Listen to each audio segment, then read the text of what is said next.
morning children. So we studied about plant tissue yesterday. Next today we'll study about animal tissues. Okay. So I think plant tissues, you know very well, we have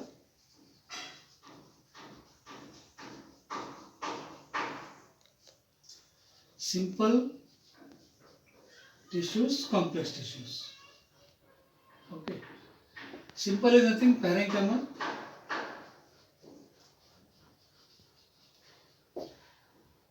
Collenchyma, sclerenchyma, simple tissues. Okay. So they have different functions in different plants. Okay. Then complex tissues generally it has a structure called vascular bundle.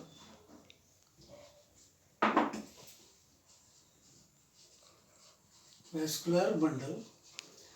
So this vascular bundle is made up of mainly two categories.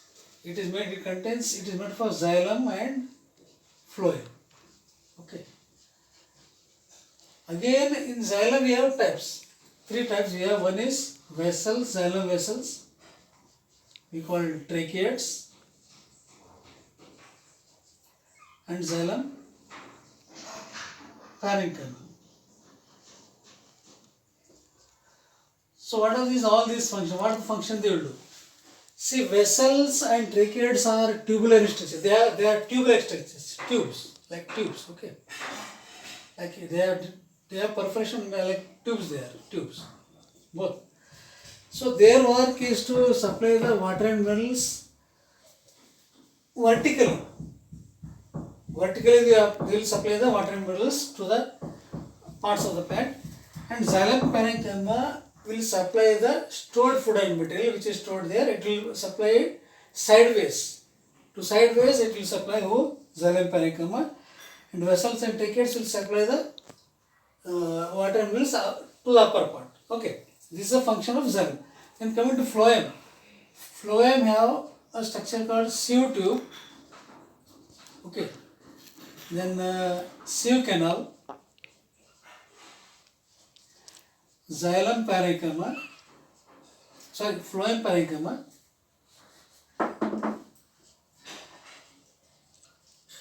phloem parenchyma and companion cells.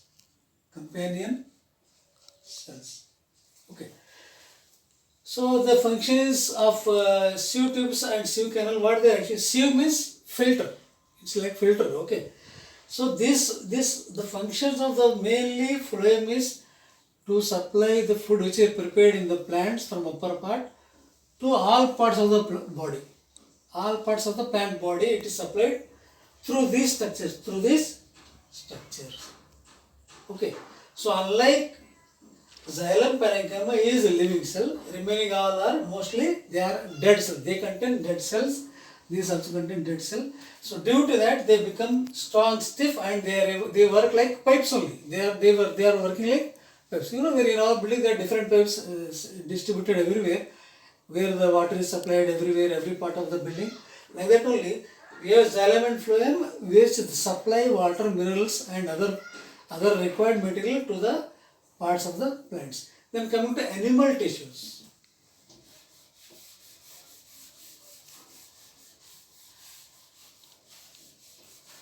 So one difference is there in animals, as I told already. In animals, the tissues again they are differentiated. Tissues are converted into the number of tissues, group of tissues becomes organ, and organ, group of organs become organ system, and a particular individual body is formed. But in case of plants, only it is restricted up to tissue level. Then see, we will discuss about animal tissues.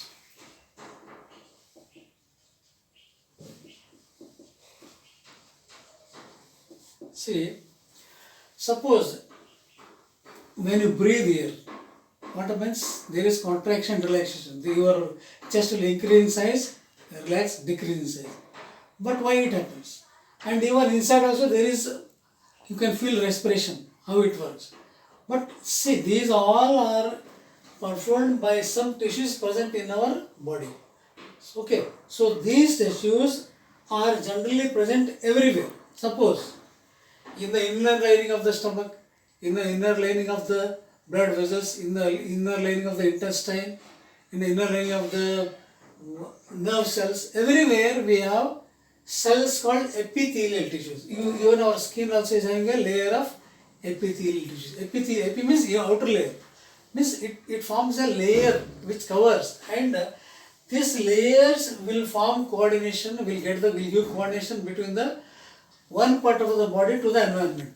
Our environment is related to our body through these epithelial tissues. So based on the nature of tissues present or functions of tissues they have, we divide them as different types. See, for example, in the lining of blood, in the lining of stomach, in the lining of mouth, we have a simple small layer called squamous epithelium. What? Squamous epithelium. So epithelial cells or epithelial tissues.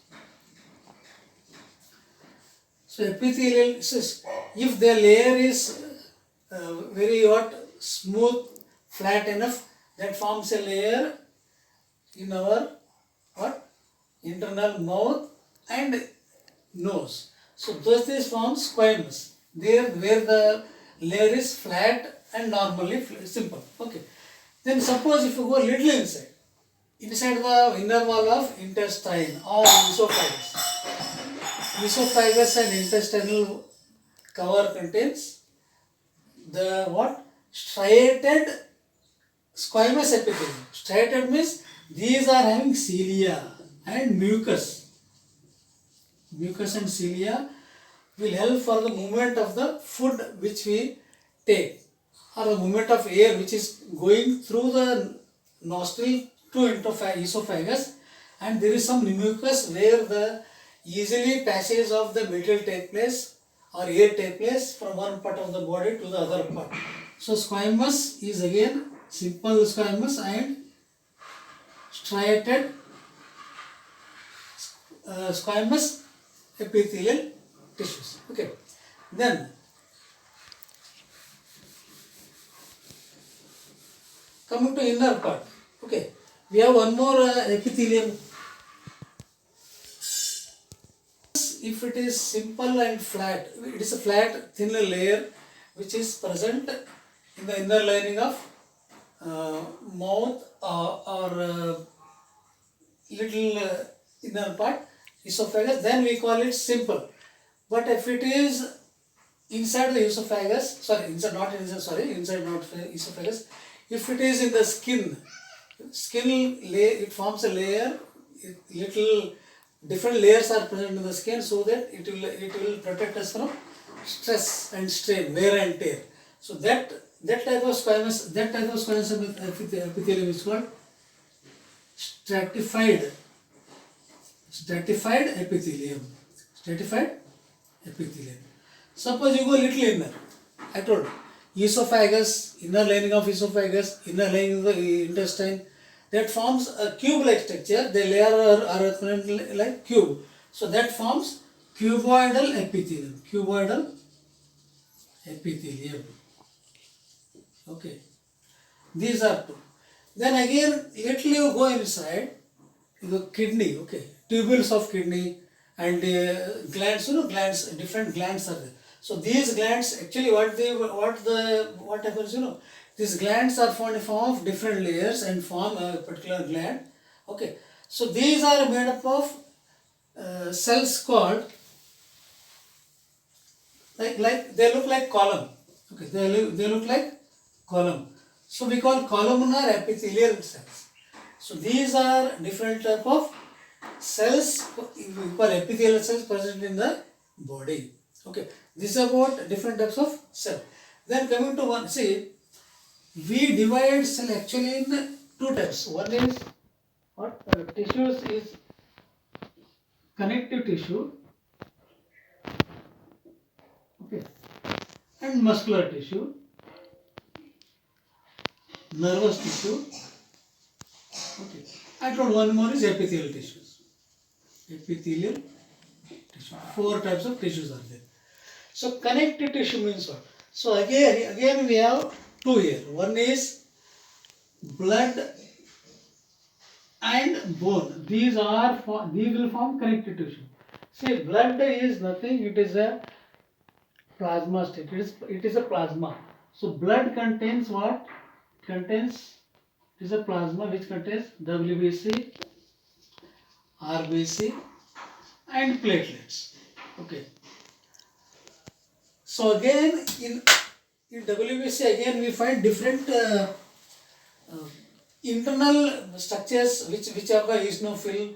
Okay, so they have different functions. That's why these WBC are defending us. They defend what human body or protect human body from the external enemies entering in our body. So RBCs are also type of cell. Platelets are also type of cell. So again they are little spread over, and this matrix is little looser, means there is some intercellular space inside the what? Blood. But blood is thick. When it comes in contact with it becomes thick. But differently it has different type of structure. Then coming to bone, bone is a bone is a connective tissue which is connected and which is having less intercellular spaces, but that intercellular spaces is made up of phosphates, especially calcium and phosphate. We call calcium phosphate. Calcium phosphate is present in our bone. That's why it forms a hard matrix. Blood form a soft matrix and and bones form a hard matrix. They say bone is strongly a connective tissue, which is hard connective tissue. Okay. Then again, coming to muscular tissues. When you say muscular tissue, these muscles give a particular shape to the body. So muscular tissues are again made up of different types. It contains ligaments. Okay. It contains tendons. Okay. It contains some structures called cartilage. We will discuss that. So ligaments are the type of muscular tissue where that will join one bone to other bone. So a bone is joined with a bone by help of a structure called fluid matrix called ligament, which is less in number and which is living also, which is helpful for the movement of the organ. Okay, movement of the body parts. Okay. And tendons are the one which will connect muscles and bones. Your bones are connected to the muscle by a group of muscular layer of cells called tendons. But cartilage is a group of cells of layer present in the nose, ears or tongue. It is very softer. So you see, you cannot cut cartilage like bone. Okay, because cartilage contains little softer tissues than bone. Bone cannot be bent easily like cartilage because connective tissue is very stronger in the case of bones. Okay, so these are the functions of ligaments, tendons and cartilage. Then next we will go to areolar connective tissue. Okay, so areolar connective tissue are present between the skin and muscles. These are also present inside the inner lining of the stomach and intestine. What they will do actually, they will support, they make the body system stronger, stiff, and to control wear and tear of the system, these all will areolar connective tissue will work. Okay. Then coming to muscular tissue, I was discussing muscular tissue. Okay. Muscular tissue is nothing, it gives shape to our muscles. Okay. And these muscular tissues also, there are some muscular tissues which are voluntary and regular. Suppose you take the tissues of our stomach, you take tissues of our legs. So some parts of our body are under our control. If I tell my leg to move, it will move. If I say my hand to move like this, it will move. These actions, which are called voluntary actions, they are controlled by muscles. So some of the muscles will control the actions which are called voluntary muscles, or we call generally striated muscles. Okay. So these all systems are which are under our control are called voluntary muscles. Okay. They are uninucleate, single nucleus. They have single nucleus. Okay. And they are under the control of the body. They are arranged in a layer-like structure, and they are like layer only. Okay. It is not like group. It is like single layer-like structure, and they are for the voluntary actions which are under our control. Okay. Then coming to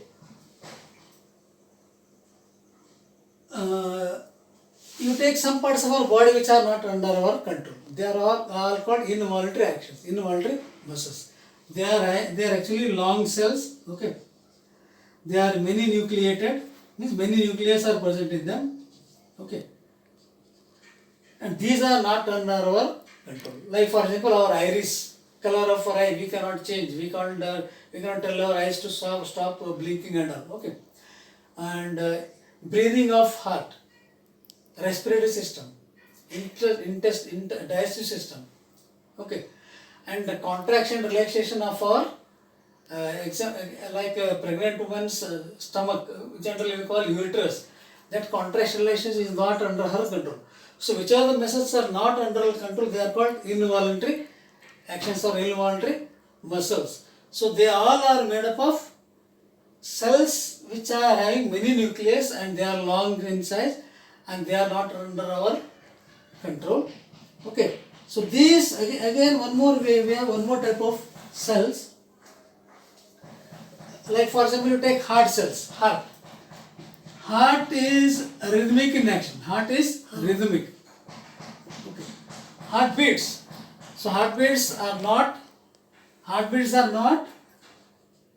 our control because they are involuntary actions. We cannot control heartbeat. We cannot stop heartbeat. So this heart is made up of muscular cells which are elongated. Okay. So these all are under our, suppose I told already, involuntary actions are the one which are not under our control. Voluntary actions which are under our control, especially the inner lining of the stomach, inner respiratory system, and even digestive system, and even heartbeat is not under our control. In this way, these heart contains muscle called cardiac muscle. They are having special muscles which are called cardiac muscles, where we cannot control the heartbeat. So in this way, these are muscular tissues and types of them. Then we will try to find what are nervous tissues. Nervous tissues. You know very well. You know what is the function of blood? Blood will supply the oxygen, required food material, all the materials to all parts of the body, and its work is to collect the waste from kidney and other parts of the body, and it will release. Its function is that, blood. Okay. Then from brain to all parts of the body, some messenger should be there. So what is the message? Who is the messenger here? Nerves. So we have nearly almost complete from top to bottom. We are having many hundreds, millions of muscles, nerves in our body, which are having a structure like this. Okay, these are a structure like this. Okay, this is nucleus. This is axon. We call axon. Okay, these are dendrites. These are from bone. They are connected from other parts. They are connected from other parts of the body. Okay. Like this, these are from here. The message will come and reach to the nucleus. From here, through dendrites, it will go to the brain. In that way, neurological system work from top to bottom, and whenever any message is there, first it will take and it will send to the nucleus. From nucleus it goes to dendrites. Dendrites take to the other part of the nerves. It is a continuous. There are many millions of nerve cells joined to each other, and lastly they reach to the brain, where it will respond according to the situation. So nervous tissue play important role in the human body where they carry messages from one part of the body to the other part. Okay, thank you. Whatever the question and answers are there, it will be discussed later.